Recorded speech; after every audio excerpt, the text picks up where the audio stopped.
I just have one question for Sherry and Pak Eddie.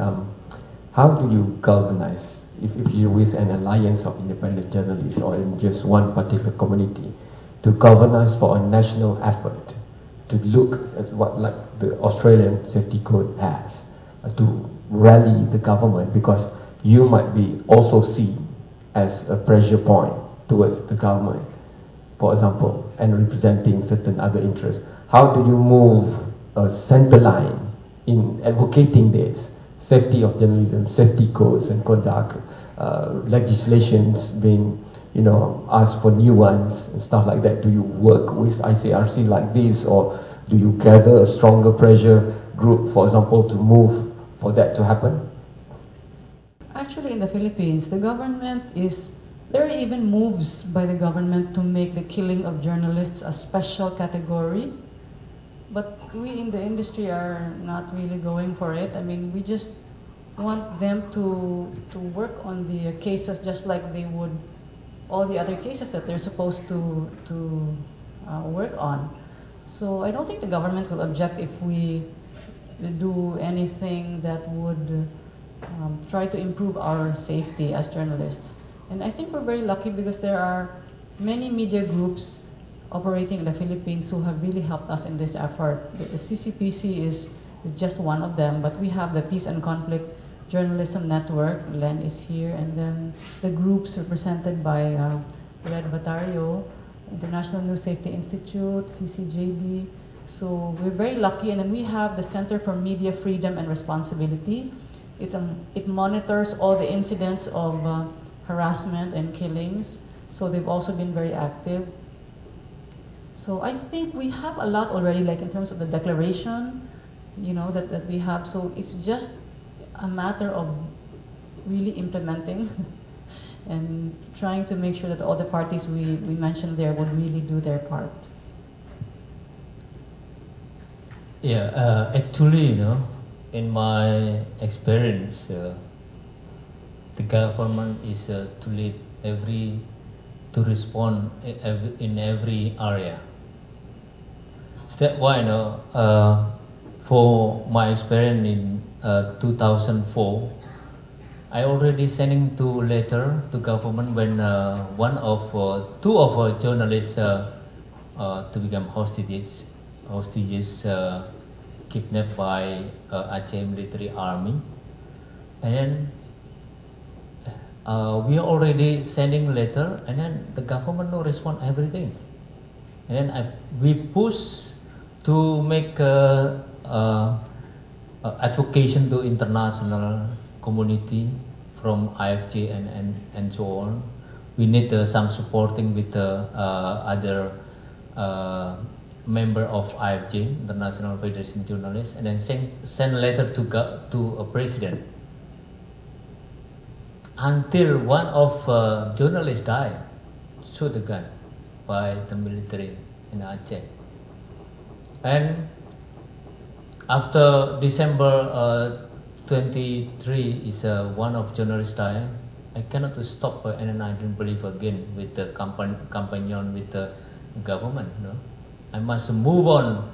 We are move on themselves to make a campaign to international. Send letter to Secretary General of GAM in Sweden, and then we make a understanding to release of one journalist. It's more need 11 months. We need to release one of a journalist, in the jungle, and then I come to the jungle to negotiate in every month back again, because in the area it's not easy to negotiate, and then back again to the Indonesian military to need to promote opening the area. So, but in my experience, that why we must to progress themselves, and we need some linking each other, supporting with from the country and other country. some of our member Alliance Journalists Independent is come to Philippines last year when Mindanao massacre, and then we make a rally. We campaigning to Filipino of embassy in Jakarta. We supporting each other because we know it's we journalists is didn't have some sort of no people help with us if we didn't to make a strong with us again. So that's why this is our meaning is independent and safety journalists. And then now we in Indonesia next week we 27th brand of AJI won't really to make demonstration one day to make anti-impunity. Because one of actor of killing of journalists in Maluku is free, and then government from in the courts, So that why not? The government do anything. There's so many thinking in government. That's why we must to work themselves. Thank you. This question to Mr. Fujisawa. In Malaysia, we were at the point of deciding whether to go nuclear or to completely forget about it. But I think there was a growing response to the likelihood, to the proposal that we go nuclear. So all kinds of public relations exercises were conducted by several companies and the government. Then came Fukushima, the earthquake and the tsunami. I think that frightened all of those who had given support to the idea. Now, newspapers too were beginning to support the idea. But my question to you, sir, is after you two must be in some kind of a dilemma, the Japanese. You see, whether to continue with nuclear power or to completely abandon it, because after what happened in Japan. So, but what is the editorial stand of your newspaper and other newspapers on this question? Thank you. How to do with the nuclear power plants are a big issue right now in Japan. And NHK is a public broadcaster which has to be independent, neutral and fair. And we are assigned to deliver as much various opinions as possible from all sides of the public. So we don't have any editorial policy regarding the future of nuclear power plant. But some Japanese papers have expressed in their editorial that nuclear power plant should be abandoned in the due course of time. And some are more against nuclear power plants now, and some are somewhat lukewarm by expressing gradual slowdown of gradual closing down of nuclear power plants when their lives become to a certain point, like 30, 40 years, 45 years or so. There are very few, I think, Japanese newspapers who still assert that nuclear power plant is very necessary and must be built in the future for stable power supply. Most of the opinions, editorials of major newspapers are gradual decrease on the dependence of nuclear power plants and gradual expansion of renewable natural energies. You can ask minor newspapers' standpoint from Mr. Fukushima. But as far as NHK is concerned, we do encourage the public to discuss this matter as much as possible, and we do feature many programs on nuclear power plants and future of nuclear power, but we do not have any specific view or opinion on this matter.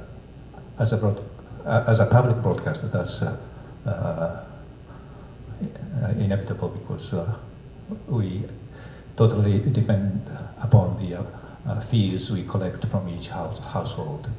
Thank you.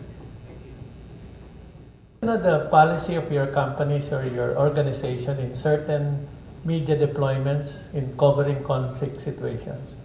The first situation is if a rebel source calls you today and tells you to be at the US Embassy at 12 noon tomorrow because they will hit it with an RPG. My question is, will you tell the authorities or wait for tomorrow and cover it? My second question is, if a terrorist group like Abu Sayyaf invites you now or invites you next week to cover them in the jungles of Sulu because they will present 5 kidnapped American soldiers, will you deploy or will you ignore it?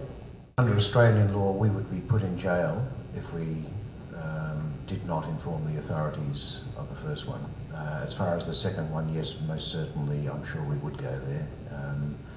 I actually had a situation in Iraq where I was told to come and film an American hostage who'd just been taken, and did. So, no to the first, yes to the second.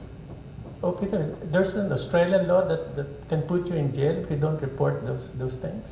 If you had knowledge of a terrorist act about to take place and you did not inform the authorities, you would be regarded as being in league with those authorities and guilty of, I can't remember the exact charge, but you would certainly be seen as an accessory before the fact. Yeah. And that's the ABC's policy as well, right? That's the government's policy and would be the ABC policy, yeah. Okay. We have a policy now. We have we continuing is covering everywhere and every sentence, every moment, especially in television. I come from television, so it is very interesting if they have a moment like this, and then to cover it, and we didn't have some of obstacle at all. I come from Cebu where there is no conflict because it is a beautiful island surrounded by white sand beaches. Lots of tourists go there. So honestly, I have never faced a situation like that. I don't know how my editor-in-chief would react to something like that, but I'm not aware of any policy that our company would have on informing the authorities if there's a threat to bomb, let's say, was it the US Embassy? Yeah, for example. But I'm thinking on the individual level, I think we should tell them, don't you think? I would, and I would still go there the next day to cover it, but just in case they push through with it. But this is my answer. I don't want to speak for my editor-in-chief. I don't know what she would do. And then the other one was if the Abu Sayyaf were to present 5 kidnapped people in a press conference, yeah, in their area, in the jungles of Sulu. I don't think I would send anyone there because of the safety issues. I mean, if you ask me, because we actually have this handbook where there are some guidelines there on the safety of our journalists, and there are even some less potentially harmful situations that we wouldn't send them to. So I mean, that's even worse. So I don't think we would send anyone. It's too risky. We would just pass up the chance to get a scoop, give it to our rivals. Of course, we tell the authority that there's this sort of information, and what to do with that information is up to the government, I think. The second question, I think there should be no deal with the terrorist groups, so we don't send. There is no assurance that those kidnapped soldiers will be released after the press conferences. I don't think it's not very productive to deal with the terrorist groups. I think we also have similar laws in New Zealand regarding the RPG threat against the US Embassy. It was the Australian Embassy? I don't know, maybe. And for the second one, we don't have a company policy as such, but I would probably have a chat to my boss and would make a decision. And on what you're saying, I would probably go. I'd go and do that. Questions? Mr. Amano's question about the editorial lines of the Japanese media on the nuclear issues. As Mr. Fujisawa-san said correctly, that main trend is promoting gradual reduction or gradual dependence on the nuclear power plant in the coming years or decades. And I'd like to point out one example that a newspaper may or might have influenced the Japanese government decision. One of the columnists insisted to suspend one of the risky nuclear plants in Japan. And, weeks after, the government decided to suspend that. So I think after the Fukushima incident, the government and the cabinet, Prime Minister's office are more aware of the media and also the public opinions. And I think this is one of the examples of how we, the traditional or main media, can influence the government decision on the nuclear issues. And maybe you're interested in also in the Japanese public opinion on the nuclear issues. Well, if we do the opinion poll recently, the slightly majorities are opposed to the maintenance of the nuclear power plants. But, on the other hand, they are very aware of it's not possible to shut down immediately all the nuclear power plants because we are depending on them roughly 30 or something % of the reduction electricity. So I think this case might be translated also to the other covering of the conflicts and war zones, seeking for the peaceful solution to all the parties or the government involved, I think, by pressuring or by persuading them to put an end on that. Thank you very much. This is directed at Cherry Lim about your Cebu Press Council. You see, to a press council, it is to administer a code, I'm sure. Is there a code for the council to administer to ensure that everybody abides by the code? Another thing is whether there is a clause, a punitive clause against those who violate some of your rules. We don't have a code. Each news outlet has its own code. Like our news organization has a code of ethics, so only our journalists are bound by that code of ethics because they work for us. So each news organization has that. So in terms of the complaints that we receive to the council, we will only accept a complaint if that complaint was already sent to the offending news outlet first, and then that outlet didn't act on it. That's the only time that we will accept that complaint. And regarding punitive sanctions, I wouldn't call them sanctions, but the way we operate is more of it's just persuasive. You know, we do not have the power to punish another news outlet. So it's more of persuasive. So. Censure? Not even. Sir, all the details, if you have the time, are in our website at www.cebuscitizenspresscouncil.org. So they're there. But I wouldn't even go so far as to say that there's censure. But we just came up with this thing because we're more on the prevention side.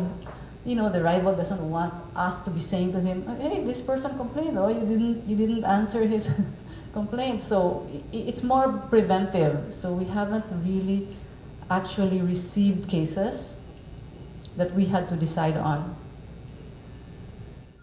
I think you raised a very interesting point about the editors facing this dilemma, and I think not just editors, but even reporters. You have to balance the safety of reporters versus the need to send out information and report the news. And then in addition to that, journalists also have that natural instinct to go after the story, to run after the story. And not all media organizations have very clear-cut policies. And I think this is also why some organizations say it might be good for government to intervene. In cases where you have, media organizations without these policies, would you say that government has to be in control and that the media should point to government and say that, it was your fault, things got out of hand because the police were not in control? Or should it be primarily still a media responsibility? To any of the panel? Yes, any. It's based on our experience, one of our complaining the guerrilla in Aceh, this is like this, because why they are kidnap journalists is they complaining because the journalists only the coverage of from the government side. It's not from Aceh military army side. But when I dialogue with the commander of guerrilla, I said, no, we are based on television. We cannot do saying for one person, two person. But the policy is a whole the policy. If one person going to interview with the government, one person is going to interview with the Aceh Liberation Army. So it's been a balance. But it's not the way of thinking. The guerrilla is not like this. Only person. So that's why we make a discussion to make continuing discussion with them. Because until they know what the hoist methods work, media works. So this is our experience. In other side, it's like in Papua, it's more ridiculous, because they need some they kidnap of foreign journalists only to make a campaigning to international. So they didn't have some of any tensions, but only to make a campaigning. So we give dialogue and give information like this. So that why but I believe the way of thinking impartial and then independence. This is the role of way for a journalist to make a balance with each other. Thank you.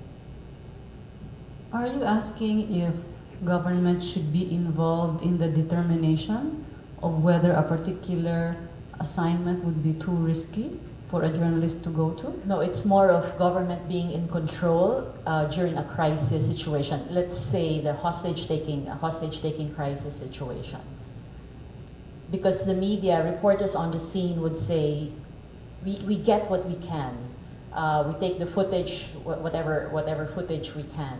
And if the police is not there to stop us, then we'll get it. So this is about the August bus hostage taking incident.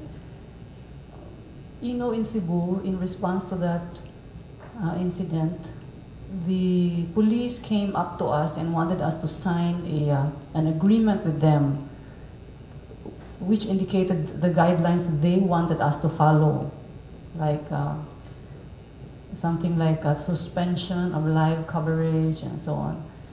And it took us about 8 months to keep amending it because we couldn't agree with what was there. So we added to it actually our side because it was all about what the police expected of the media. So we said we should put also what our expectations are of the police, you know, and there was a very long discussion. Finally, we signed it, but not everybody signed it, especially those in the broadcast. Of course, they resisted it. But I think to some extent, there is, of course, we do not want the government to tell us what to do, but it just raised the awareness that we really have to be more careful. It's like conflict-sensitive reporting. No, we don't want to escalate the violence. We don't want to make things worse. So if there was anything that we learned from that incident, it's that indeed we should think twice about how we cover, because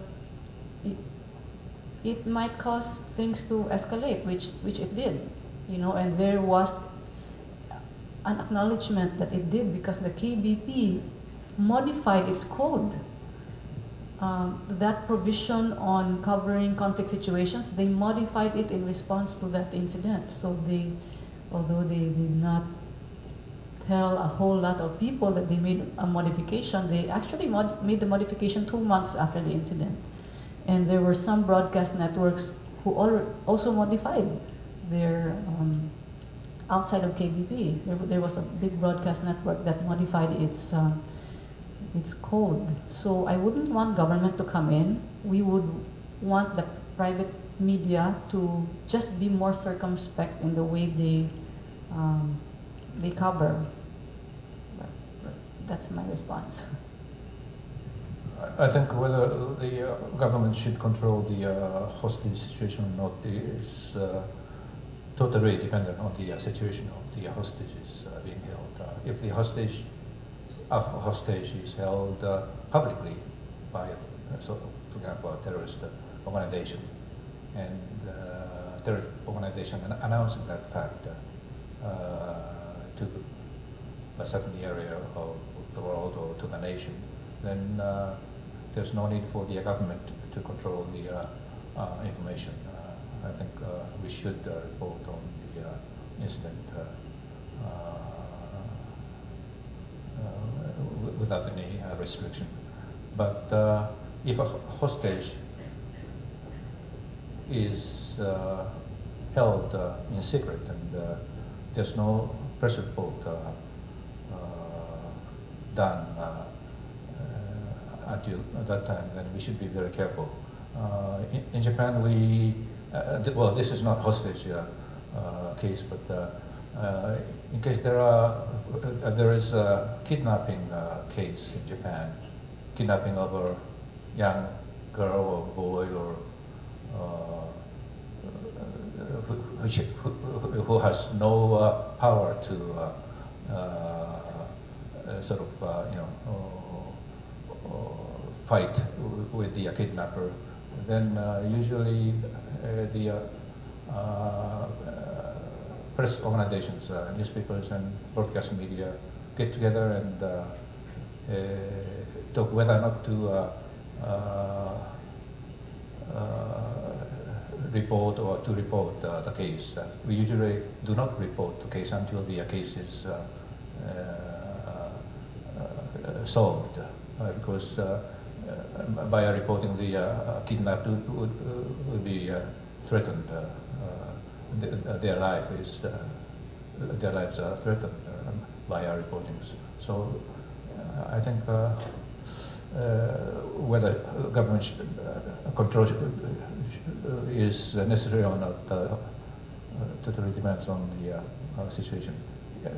Usually, well, as for the case when Japanese news media consult with each other and they try to come agreement to conceal the case, kidnapping case, Usually there is a request from the police agency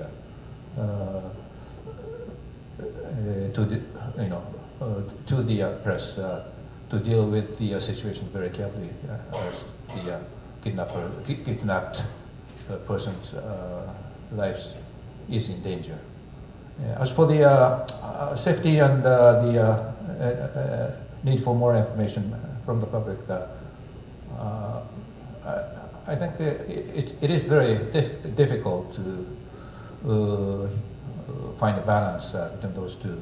But it's more easy, I think it's easier for traditional mainstream media to decide what to do, whether to cover to much extent and such, because they have their own codes of or guidelines to cover certain events. But I think a difficult case is for the freelance journalists.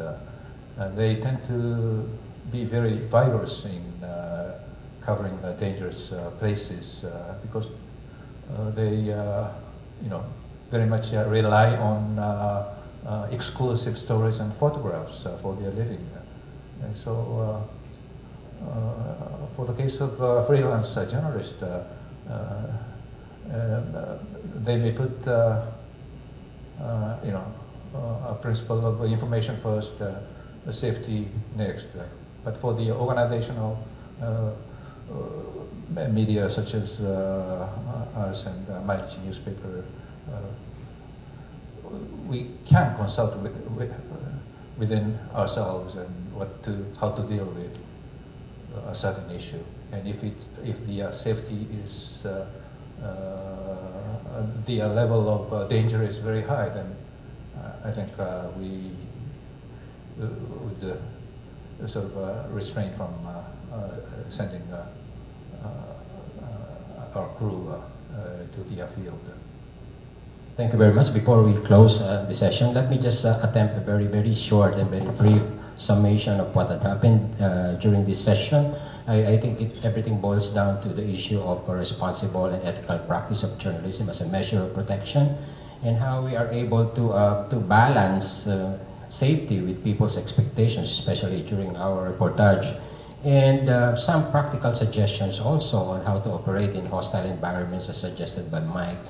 And again, a safety code that hopefully can be observed by news organizations everywhere, because the issue here is we have safety codes, we have codes of ethics, but who observes those codes and standards? So before I leave those questions to you as before we go out to the breakout sessions.